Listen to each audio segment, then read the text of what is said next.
Alright, here we go. Welcome back to Nick Lenz Comic Corner, Classic Less Known Classics. This is episode number 3145, Doubleshot number 3039. First up we have is Secret Invasion Fantastic Four. The writer of this book, I was familiar with it. I look up, that's interesting. So, this writer of this book, by the way, the artist book of Barry Kitson, is Roberto Aguirre-Sacasa.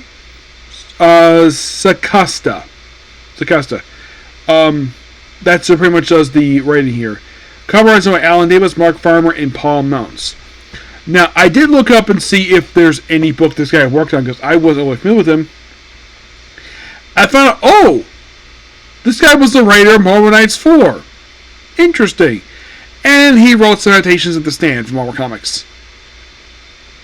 His last comic he wrote, believe it or not, came out like 12 years ago. Actually, 13 years ago. So, in this trade paperback here, Secret Invasion Fantastic Four contains the 3-issue miniseries Secret Invasion Fantastic Four, along with Fantastic Four 300 and 370, 370, 357, 358. Now, what is these issues per se, the Fantastic Four issues put in here? Well, 300 basically, there's a reason I put it in here, because, let's hold off on that.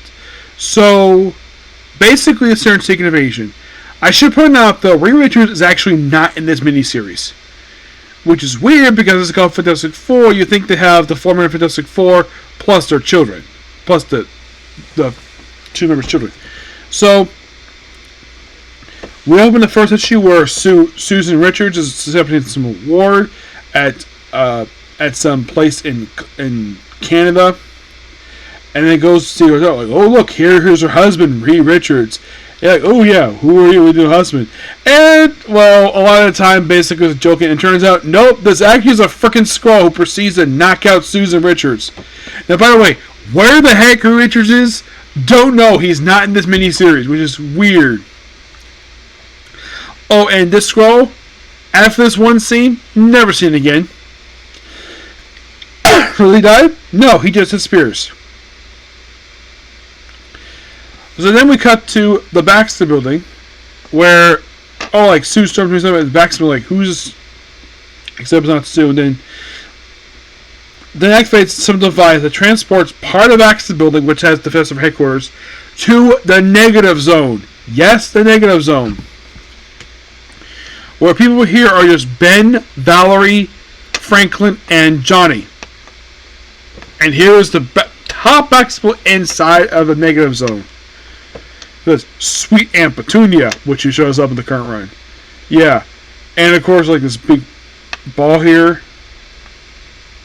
And of course, everything, some experiments going on, but no, it's a secret invasion. And oh crap, they're in the negative zone.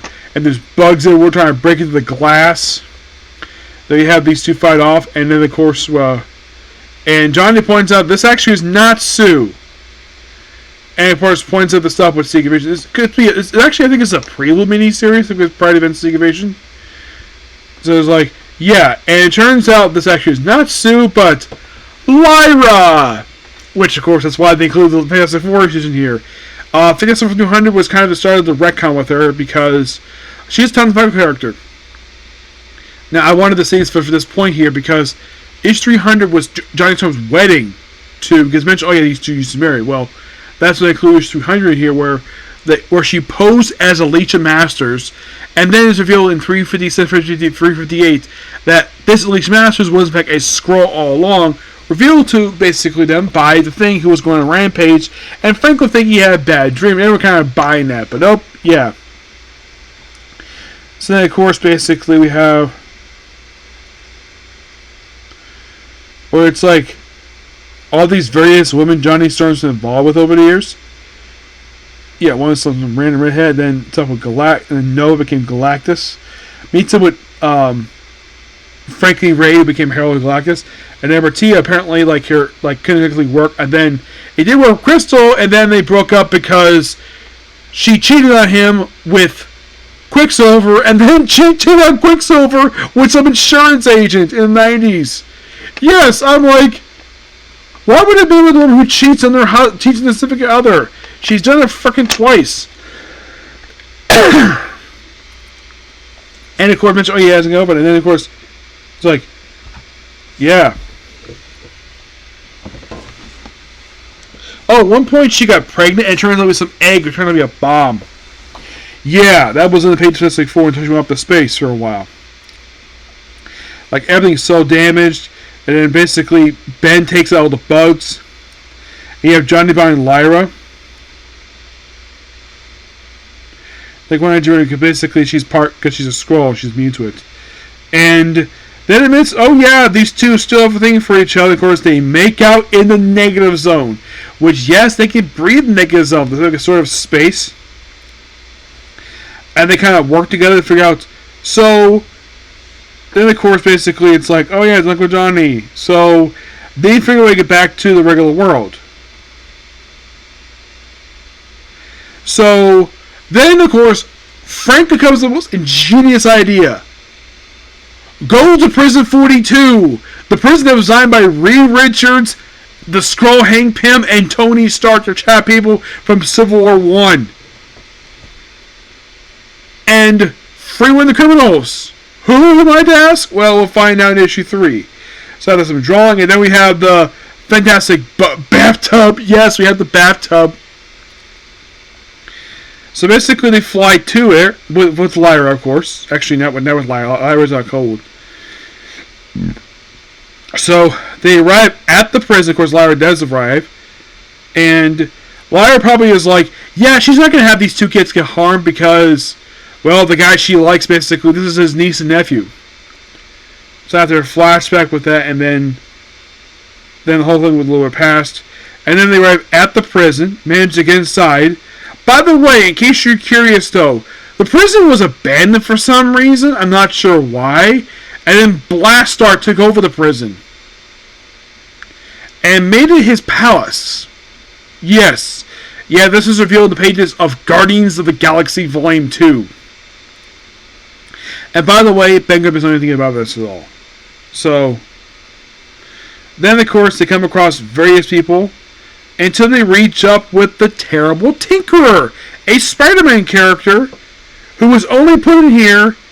And he pointed this out, though. He took his grandchildren out for ice cream. And then he was arrested on the spot for apparently allegedly registering with the government. Like, yeah, even Ben's like, yeah, that's really dumb.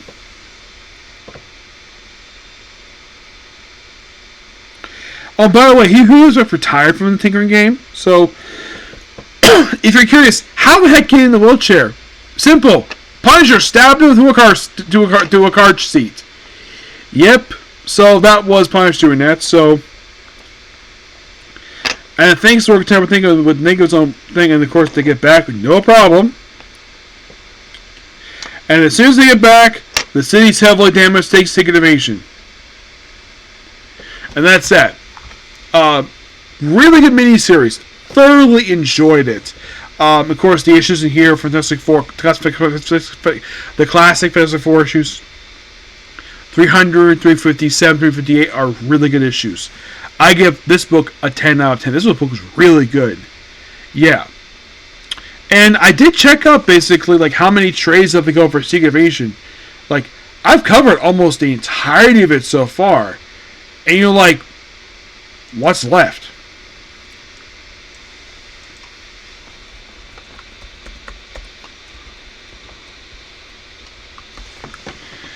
Well,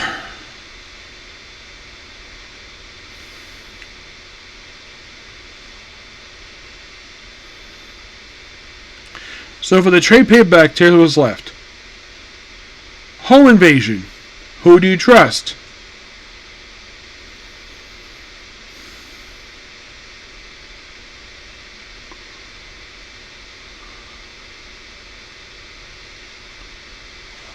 Secret Invasion, Runaways / Young Avengers. There's that one. Yeah, these 3 books, plus the Secret Invasion Anaheim Beta Ray Bill one-shot, which I am shocked the fact this one-shot was not collected in trade paperback. Oh, it was. It was collected in Beta Ray Bill God Hunter. Yeah, that's basically where it is. Alright, so I got about 4 trades left overall. Not bad. Not bad at all. I like that. Yep. But we're not done just yet. Oh no. Next up we have is a Mysterio. Is a miniseries for Mysterio. This is Maestro, Symphony of the Gamma Key. This collects the 5-issue miniseries. Yeah, 5 issues. Written by Peter David. Pretty much in a way, by the way, the Jaron Perlia. Basically, I think this is the first of 3 miniseries featuring Mysterio. Where, by the way, this cover here, first issue, nod to cover book number 1.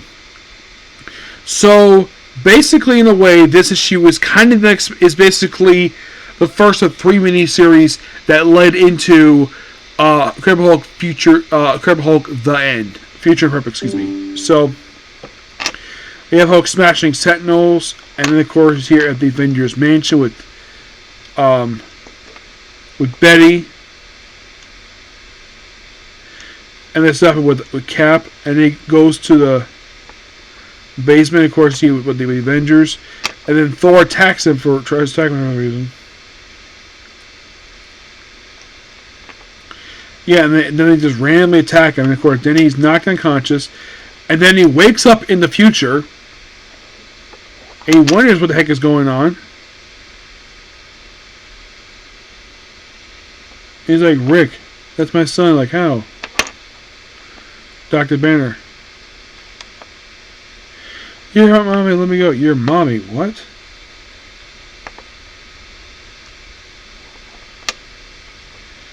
And then, of course, he's actually apparently a base run by AIM. Yes, AIM. And you know what that means? After fighting AIM agents, they'd seen vapor of the UFOs. That's interesting. Be up more of these guys. You have the Sonic Boom. And then MODOK is here. Yes, MODOK. Now, yes, he is a long-time Hulk villain. He's also enemy of Iron Man and Captain America.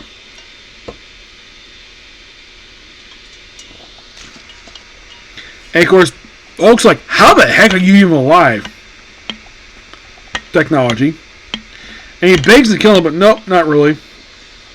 He does look something happen. Apparently some explosion to kill a lot of humanity. Who basically, someone called, it was basically like some nuclear weapons.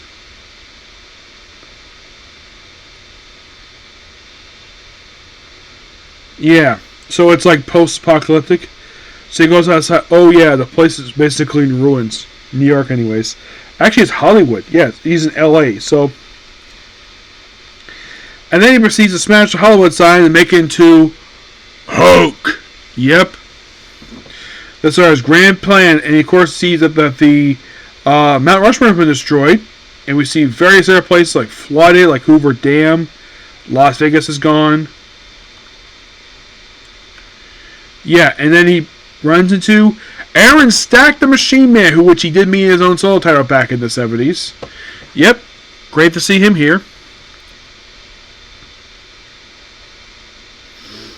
Yep.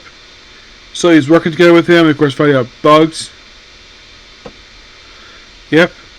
He's ever alive, and then he runs into Rick Jones.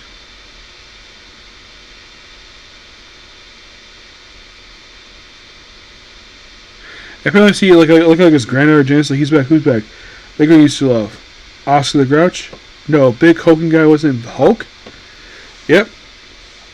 So you see, so yeah, there's some post-apocalyptic society, and apparently it's ruled by another Maestro, who turns out to be Hercules. Yep. Yeah, Hulk had to beat the guy who assumed his throne. And there's a backup feature called Relics, which is simply 2 kids finding what looks like to be the binoculars of somebody. And they find Captain America's shield. They find Thor's hammer, which they can't lift. Oh, they can lift. Okay. So, and then of course, like Hercules, you're the Maestro. Indeed, I am, Banner. Pisces can see you. And then they proceed to fight. And then runs Rick Jones. By the way, he's actually sitting in the old chair used to be owned by Charles Xavier. And also in display case, apparently, get this, it was in the flashback later on that the events of Days of Future Past actually happened in this timeline. Because that skeleton belongs to Wolverine. Interesting Peter David making that part of this whole thing. Yes. So, apparently drinking some version of Coca-Cola.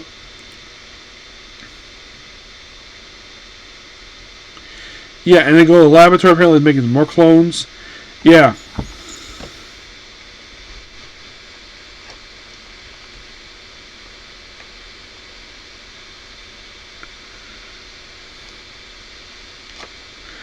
Apparently, it's like he's about to do something to this woman. Like, either he's taking her to have to sleep with it, like, to have sex with her or throw her off the thing, don't know. And then, of course, they look for the Hulk, and of course, basically, like, yeah, this is where they're really coming with the whole thing with Days of Future Past actually happening in this timeline somehow. Because of this famous scene here, which from Days of Future Past, I think was part 2 of the story, where Wolverine got blasted by a Sentinel. Yes.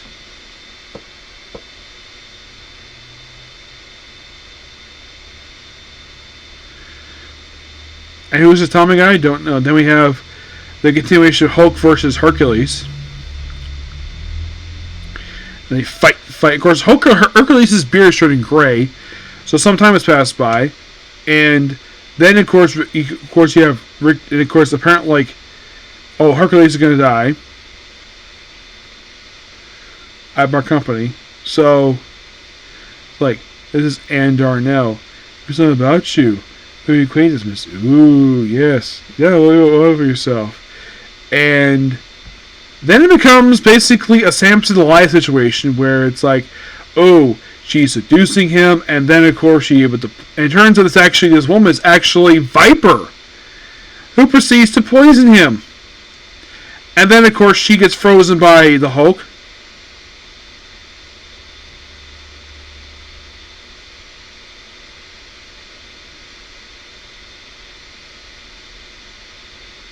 And then he proceeds to kill Viper. And then, of course, he proceeds to, well, he becomes a new Mesmero. Has a funeral for him. He, of course, becomes a new Mesmero. The War Dogs basically try to overthrow, and, of course, basically everyone's on the run. And then Hercules somehow is still alive. Looks like he's burning. And Rick Jones is kept prisoner, and, of course, basically, like, book ends with him on the throne. Basically, Hercules' throne now. He's Maestro. Yep. And that's the miniseries. Well, they're not done just yet. Then we have a Spirit of Captain America here. Those are Rick Jones people who have died. And that's it. Great miniseries. Loved it. Give it a 10 out of 10. Yep, so yeah, that's a particular view. Please be sure to like, comment, subscribe, turn notifications. Next up, basically, have this case closed, and it's back to Demon 2099. Okay, bye.